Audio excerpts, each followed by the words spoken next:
Salut les copains! Vous avez été plusieurs à nous demander ce qu'on avait mis dans nos sacs pour le trek. Et bah du coup on s'est dit que ce serait une bonne idée de vous faire une petite vidéo sur notre matériel, enfin ce qu'on a emmené, parce que franchement c'était notre tout premier trek de plusieurs jours dans la jungle. Et c'est vrai qu'au moment de faire le sac, on pataugeait un petit peu, on savait pas vraiment ce qu'il fallait prendre. Donc bah finalement on se dit que si ça peut servir à d'autres voyageurs en famille, et ben ce serait parfait en fait. Donc bah, c'est parti, je vais vous détailler ça et je vais essayer d'être un petit peu logique en faisant des catégories. Donc c'est parti pour la première catégorie où je vais vous dire ce qu'on avait donc sur nous, les affaires qui étaient destinées pour la marche à proprement parler. Donc on a tous exactement le même pactage, mis à part une seule chose sur les vêtements de marche des garçons. Donc je vous le détaillerai. Sinon, donc là je vais vous détailler ce que moi j'ai emmené pour moi, en sachant donc qu'on avait tous exactement la même composition, le même pactage. Donc j'ai décidé de partir avec des sous-vêtements de sport pour ne pas être embêté, ne pas avoir les bretelles du soutien-gorge qui tombaient, etc. Enfin voilà, sous-vêtements de sport. Ensuite, une chose que je trouve hyper importante, alors c'est peut-être parce que je suis un peu toquée avec ça depuis toujours, c'est le choix des chaussettes. J'ai toujours détesté les chaussettes avec des grosses coutures qui gênent, où ça blesse le pied, et je trouve que c'est d'autant plus important lors d'un trek sur plusieurs jours, parce que si d'entrée de jeu, le premier jour, vous vous tapez une énorme soufflette à cause... C'est pas ch'ti soufflette? Non, si. C'est ch'ti, pardon. Alors, une énorme ampoule dès le premier jour, autant dire que le deuxième jour, vous avez le pied en sang, et puis ça devient une vraie catastrophe, et vous avez mal, ça devient un cauchemar. Donc voilà, je pense que le choix des chaussettes est vraiment très important. Alors moi, j'ai pris mes chaussettes de sport, parce que je les aime bien, parce que je les connais, aussi, parce que je les utilise depuis déjà plusieurs années. Alors, il n'y a pas de couture. En fait, ce sont des chaussettes où au-dessus, il n'y a aucune couture. Vous voyez, il n'y en a pas à l'avant du pied, il n'y en a pas sur le dessus du pied. Il y en a une petite là sur le côté, mais qui a un emplacement qui ne gêne pas, parce que par exemple, je déteste, si ça vient là sur le côté, à coup sûr, vous tapez une soufflette ou une ampoule, pour ceux qui ne sont pas ch'tis. Donc, enfin voilà. Je dirais, faites attention au choix de vos chaussettes. Ensuite, on s'est quand même pas mal posé la question, en tout cas Tom et moi, de savoir ce qu'on mettait comme short. Surtout Tom, quand on marche longtemps, ses cuisses peuvent frotter et parfois il a des petites irritations à l'entrecuisse. Du coup, on s'est dit, pour 5 jours de marche, qu'est-ce qu'on prend? Et bien, on a décidé de partir sur nos vêtements. Alors, c'est des vêtements qu'on a déjà, on n'a rien racheté pour ce trek, on est parti avec ce qu'on a déjà. On a décidé de partir avec nos shorts de running. Alors oui, c'est moche. Mais au final, on ne regrette pas du tout ce choix. On n'a eu aucun problème d'irritation dû au frottement des cuisses. L'avantage, c'est que ça sèche très rapidement. C'est léger, confortable, moche, mais pratique. Donc finalement, on était contents. Et tant qu'à être parti dans l'option des affaires de sport, bah moi, Tom aussi d'ailleurs, ça on a également. On a pris le t-shirt de sport qui va bien, qui sèche assez, qui sèche assez vite, qui est confortable, etc. Alors, je vous disais qu'il y avait une petite différence avec les garçons, c'est que eux n'ont pas de short de sport de ce type. Donc eux, ils sont partis avec le classique de chez Decathlon, ce genre de pantalon de randonnée où vous pouvez soit mettre la jambe, soit l'enlever et en faire un short. Et pour eux, on s'était dit que peut-être, comme ils sont un petit peu frileux les garçons, on s'était dit que peut-être le matin, le fait de pouvoir rajouter les jambes quand on partait à 6 h du matin et qu'il faisait encore un peu frais, ce serait un avantage. Donc pour eux, on avait emmené ça à la place du short de sport avec les jambes en option en fait. Sinon pour le reste, c'était pareil. Nathéo avait la chance également d'avoir un petit t-shirt léger qui sèche vite, donc lui, ça c'était pratique. Alors malheureusement, on n'en a pas pour Enoa, parce qu'en fait tout simplement il a grandi et puis ça lui va plus. Du coup lui est parti avec des t-shirts classiques en coton et clairement on a quand même vu une sacrée différence. En fait on lavait nos vêtements le soir sur le camp, on lavait tout, on essayait de le faire sécher pendant la nuit, mais le matin quand on le récupérait il était toujours tout mouillé, enfin nos vêtements étaient toujours tout mouillés. Mais une fois qu'on reprenait la randonnée le matin, dès que le soleil se levait, avec le soleil etc, ça se séchait sur nous. Sauf pour Enoa. Enoa, clairement, avec le coton, ça ne séchait pas du tout, il restait mouillé toute la journée. Donc c'était quand même un bon choix d'avoir pris ça.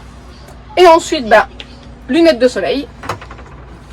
J'en avais déjà parlé, nous on est des grands fans des Boeuf. Alors je dis Boeuf parce que ceux-là sont des vrais. En fait c'est une marque Boeuf, pour ceux qui ne connaissent pas, parce qu'il y en a qui m'avaient demandé. Donc c'est une marque. Les enfants ont ces espèces de bandeaux qui sont en plus anti-UV, donc une vraiment très bonne protection pour le soleil.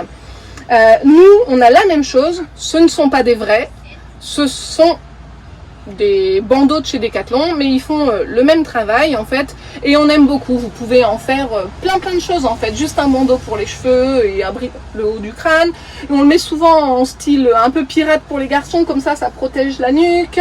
Enfin, on a hésité, on savait pas quoi prendre entre le Boeuf et la casquette, et puis on a décidé de prendre les deux.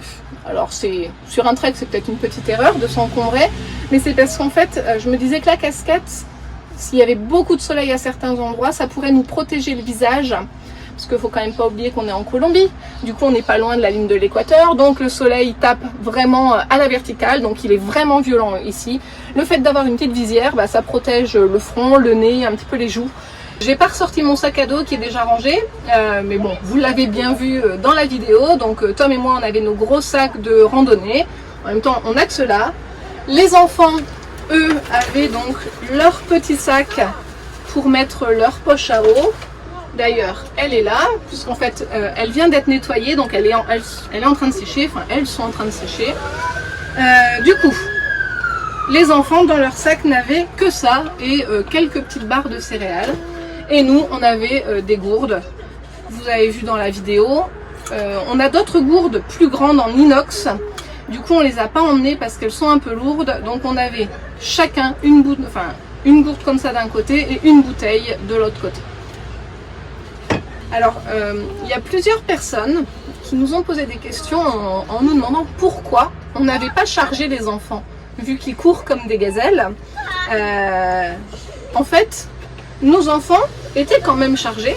Il faut savoir que ce sac, plus la poche à eau, remplie avec 1,5 litre d'eau, ça représente plus de 10% du poids de Nathéo. Et Noah, le même équipement rempli avec 2 litres d'eau, c'est pareil, ça représente un peu plus de 10% de son poids. Donc, nous ne chargeons pas nos enfants plus que ça. Il s'agit d'un trek sur plusieurs jours, ce sont des enfants en pleine croissance. De toute façon, dans les recommandations, il est indiqué dans tous les sites sérieux pour la randonnée, un enfant ne doit pas être chargé à plus de entre 10 et 15% de son poids, parce qu'au-delà, en fait, vous risquez de lui causer des lésions au niveau de sa colonne vertébrale. Donc, nos enfants sont suffisamment chargés par rapport à leur poids, ce sont des petits gabarits, donc ça suffit amplement. Pour le moment, nous continuerons de porter le nécessaire pour toute la famille. Et Saona, elle, portait les chaussures d'eau, ses chaussures d'eau et celles de son frère et ses tongs pour être également à 10% de son poids. Le reste, c'était pour nous. Donc voilà la petite explication. Donc pour l'instant, avant un bon moment, vous ne les verrez pas plus chargés en fait. Donc ensuite, toujours dans cette catégorie, il y avait nos chaussures de marche. Alors c'est pareil, j'ai reçu plusieurs questions. Alors tout simplement, nous n'avons pas de chaussures de randonnée parce qu'à stocker dans le camion, c'est beaucoup trop encombrant pour nous 5 d'avoir des chaussures de randonnée. Et en fait, nous, on aime bien avoir des chaussures. Alors ce ne sont pas des baskets classiques, entre guillemets, ce sont des chaussures de trail, enfin bref, je le dis jamais comme il faut. De running nature. Running nature, chemin accidenté, etc. Donc vous le voyez, en fait, il y a quand même des gros crampons. On a une super accroche avec ces chaussures-là. Et en fait, on a tous les 5 exactement. J'ai toussé. C'est pas grave, tant pis. On a tous les 5 exactement le même type de chaussures. On avait testé, en tout cas pour les enfants, on avait testé chez Decathlon les chaussures de randonnée. Et je les aime pas du tout chez Decathlon. Je trouve qu'elles glissent énormément, il n'y a pas une bonne accroche. On avait aussi testé une chaussure d'une marque Salomon une fois. Et au final, en tout cas pour les enfants, puisque c'est avec leurs chaussures qu'on avait comparé, on a une meilleure accroche avec ce type de chaussures où on ne glisse pas sur les rochers un peu mouillés, etc. Donc on en est super content. C'est très polyvalent. Pour nous, c'est l'idéal. C'est l'idéal parce que grâce à sa polyvalence, ça nous sert vraiment pour tout et ça nous évite de multiplier le nombre de paires de chaussures à stocker dans le camion.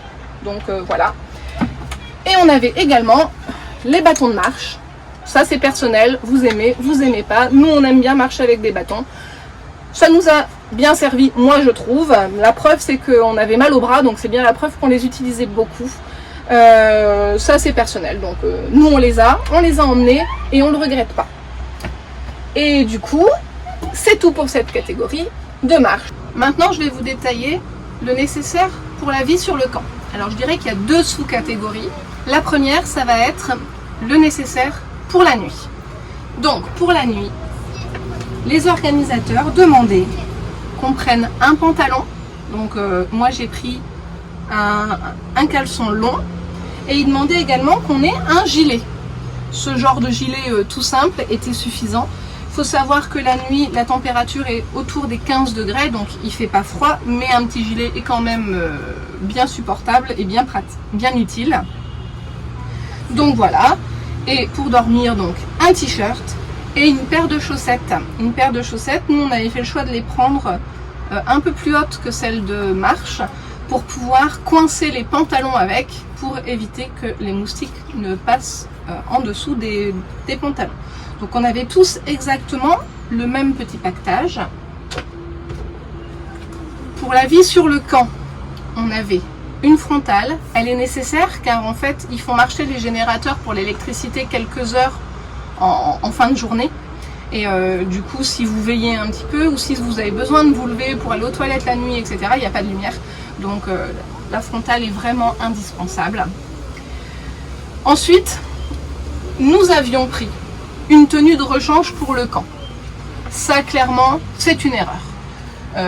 On repartirait demain, je la prendrai pas cette tenue, mais ça fait partie des choses où on s'était questionné, on s'était dit est-ce qu'on en a besoin quand on va arriver mouillé, on va pas mettre nos vêtements de nuit, parce que je me suis dit les garçons, qu'est-ce qu'ils vont faire? Ils vont jouer par terre, dans la terre, ils vont pas aller se coucher avec des vêtements pleins de terre, donc je pensais que c'était utile, puis finalement c'était pas le cas. Donc on avait tous un t-shirt de rechange, une paire de chaussettes de rechange et un petit short qui sèche vite. Enfin voilà, moi vous la connaissez celle-là, ce short jupe que vous voyez très souvent, que je porte très souvent.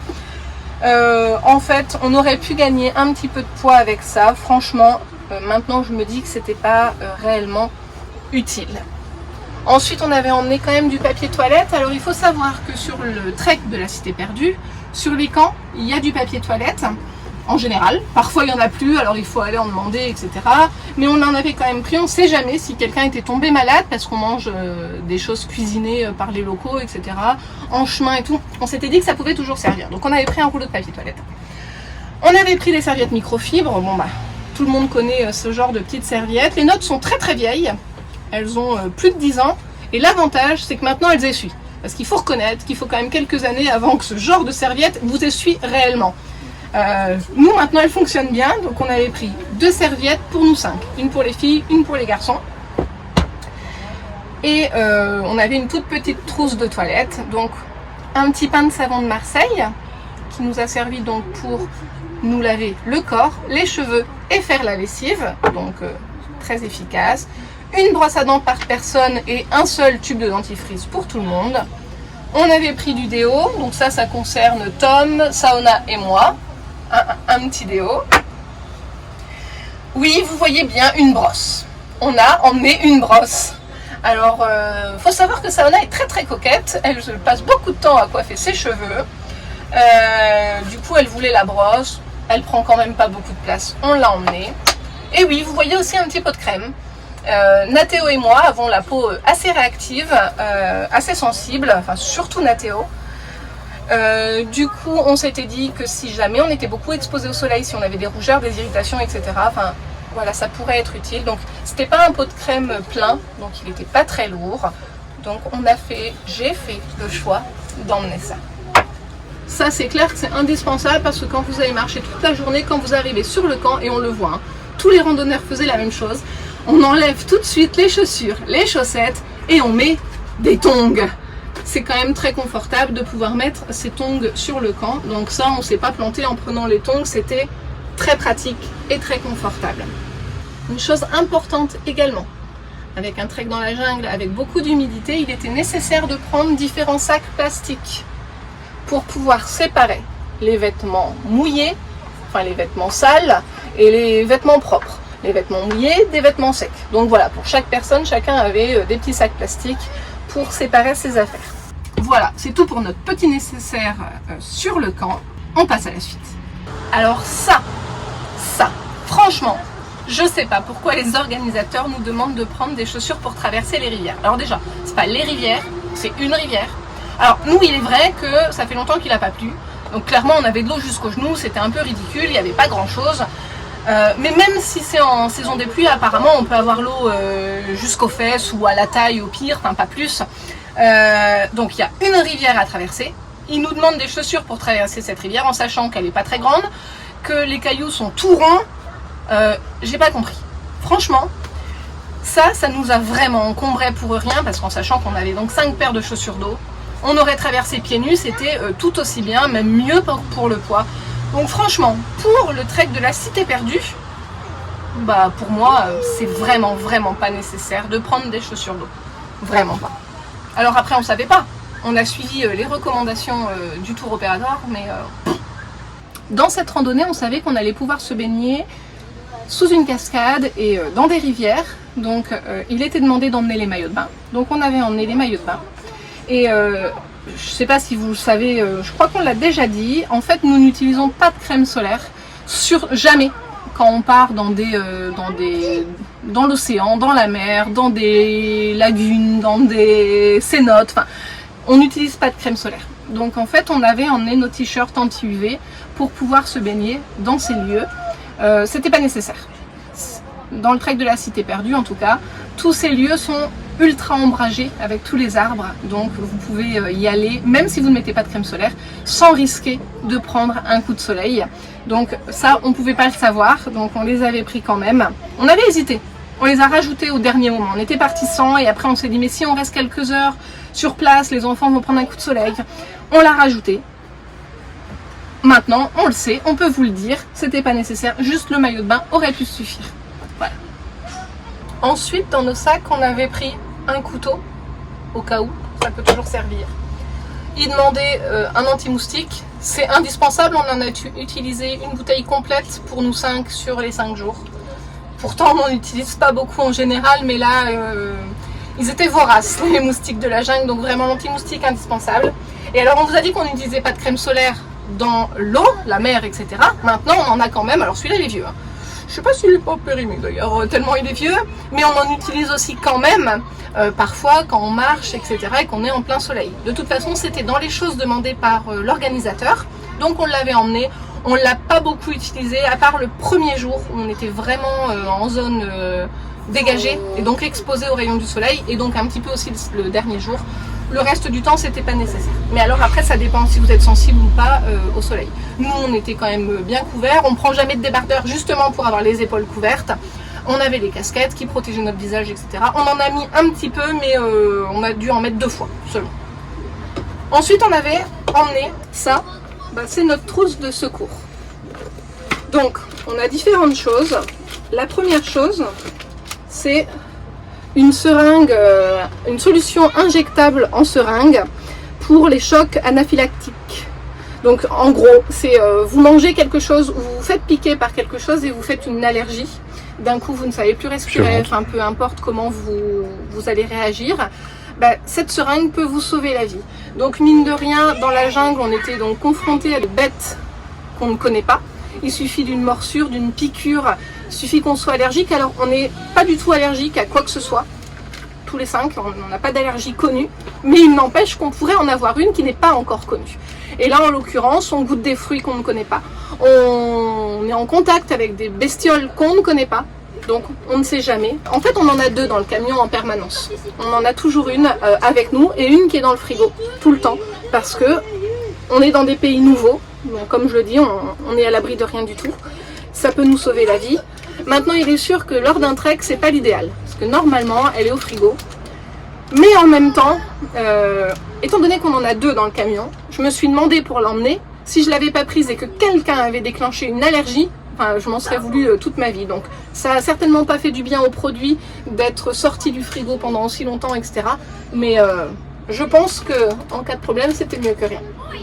Ensuite, on s'était fait une petite trousse. Alors attention, je ne prétends pas que notre trousse est parfaite. Il manque certainement des choses. Il y a peut-être des choses en trop. Enfin, ça, c'est personnel. Manquer des choses, peut-être. Voilà, c'est vraiment là, je vous partage ce que j'ai emmené. Attention, si vous avez d'autres idées, si vous avez une liste plus complète de quelqu'un d'autre, etc. Prenez également en considération ce que vous pouvez trouver ailleurs. Là, je vous dis juste que moi, j'ai emmené. En sachant que je viens de voir que j'ai oublié un truc, on avait quand même pris un aspi-venin pour certaines piqûres d'insectes, d'araignées, morsures, etc. Donc on avait l'aspi-venin. Ensuite, bon, j'avais vraiment plein de choses diverses et variées. Pour les ampoules, quelque chose pour désinfecter. La dernière fois qu'on était dans la jungle au Mexique, vous vous souvenez certainement, Nathéo s'était ouvert le front. Donc, on ne sait jamais. J'avais pris... Ça va? Oui. Je parlais de toi justement.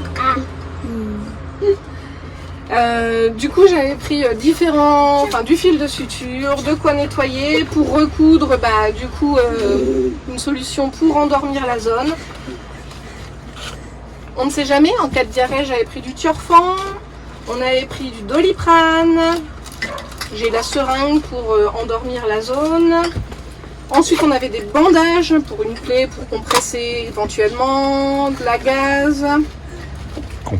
Des compresses, enfin voilà. Du sérum Phi, ça a servi d'ailleurs. On a donné à nos amis québécois qui faisaient le trek avec nous, puisqu'elle s'était pris du produit anti-moustique dans l'œil. Et comme elle porte des lentilles de contact, ça s'était glissé entre la lentille et son œil et ça l'a brûlé. Donc voilà. Pour nous, un petit nécessaire, une petite trousse utile avec des enfants pour la petite bobologie et puis 2-3 petites choses supplémentaires. Voilà. Et bien sûr, pour filmer toutes ces images avec lesquelles on vous a monté les 2 dernières vidéos de ce trek incroyable, si vous ne les avez pas vues d'ailleurs, on va vous les mettre coup sur coup ici sur les petits i, et on a emmené du matériel vidéo. Alors pour ça, Alison a eu une super idée, c'est-à-dire qu'elle m'a fait emmener une petite sacoche comme ça, que j'ai accrochée sur ma ceinture ventrale du sac à dos. Et comme ça, je pouvais accéder hyper rapidement à mon matériel, parce qu'on n'est pas hyper équipé en sac de portage de matériel, etc. Et ça m'a super servi, vraiment, je pouvais la prendre, la ranger, et je pouvais prendre quoi et ranger quoi. Et principalement la GoPro, avec laquelle j'ai filmé la plupart des plans, en plus de ceux du téléphone, avec lequel Alison filme en ce moment. Donc la GoPro sur la perche, hyper pratique. On avait du coup le téléphone avec lequel Alison filme, équipé du micro Rode et du mini trépied Manfrotto avec le support téléphone. On avait emmené pour charger tout ça un bloc chargeur sur lequel on avait pris notre prise américaine. Voilà. Donc ça pouvait servir pour le téléphone, mais ça pouvait servir également pour le chargeur de GoPro, parce que j'ai 4 batteries en tout. Et dans ma petite sacoche, j'avais aussi cette petite pochette qui me sert à stocker les cartes mémoire, les batteries, toutes pleines, etc. Tout ça à portée de main. Et dans mon sac pour le soir ou si on en avait besoin. Là, j'en ai pas eu besoin parce que les quelques heures d'électricité qu'on avait chaque soir sur les camps m'ont suffi pour recharger les batteries GoPro et le téléphone. Mais on a emmené quand même la power bank, voilà, la batterie externe, sur laquelle on aurait pu brancher tous nos appareils. Et en plus de ça, on a emmené le drone. Le drone, ça représente quand même donc une pochette pour le drone, une pochette pour la télécommande, voilà, et une autre pochette pour les 2 batteries supplémentaires. Voilà, parce qu'on a 3 batteries en tout. Voilà pour notre matériel vidéo. Donc ça représente un petit peu de poids, forcément. On a essayé de prendre le matériel le plus léger possible, mais pour sortir des belles vidéos, il faut des belles images, et pour faire des belles images, il faut du bon matériel. Alors il nous a manqué une petite chose dans notre matériel, c'est un petit jeu avec lequel on peut jouer en famille sur les heures mortes qu'on passe au camp, tous ensemble, un petit Uno ou un petit jeu de société mais peu encombrant comme celui-là, on a oublié de prendre ça, c'est vrai que ça nous a manqué un petit peu. Donc lors de ce trek, on avait vraiment des pauses assez régulières avec des fruits, etc. Donc on n'avait vraiment pas besoin d'emmener à manger en supplément. On avait quand même pris quelques barres de céréales parce qu'on ne savait pas qu'il y aurait autant de pauses fruits. Alors les enfants en ont quand même mangé de temps en temps. Ouais. Donc c'était quand même utile, maintenant pas forcément indispensable, mais quelques barres de céréales, éventuellement, ça pouvait être une bonne idée également. Donc on espère que cette petite vidéo pourra servir à d'autres, comme ça éventuellement vous partirez qu'avec le nécessaire et pas des petites choses en plus comme nous. Ouais. Et comme Alison l'a dit un petit peu plus tôt, on va vous mettre la liste complète par catégorie juste après, pour ceux que ça intéresse, voilà, ils pourront mettre pause et noter tout ça. Voilà, du matériel avec lequel on partirait maintenant. On ne va pas vous mettre ce qu'on a pris en trop, voilà. Etc. On va vous indiquer par catégorie ce qu'on prendrait si on repartait demain. Voilà. Et sur ce... on espère que cette vidéo vous a plu. Si c'est le cas, mettez un petit pouce. Alors on sait bien qu'elle est un peu spécifique, qu'elle ne pourra pas forcément intéresser tout le monde. Mais en même temps, c'est pas grave. Si ça peut servir ne serait-ce qu'à une personne, elle n'aura pas été faite pour rien. Donc un petit pouce. Et puis on vous dit à la prochaine les copains. À la prochaine. Bye bye. Ciao.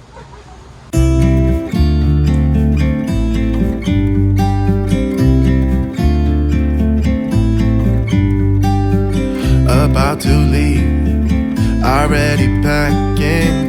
Come with me, I'm not really asking. We'll get away.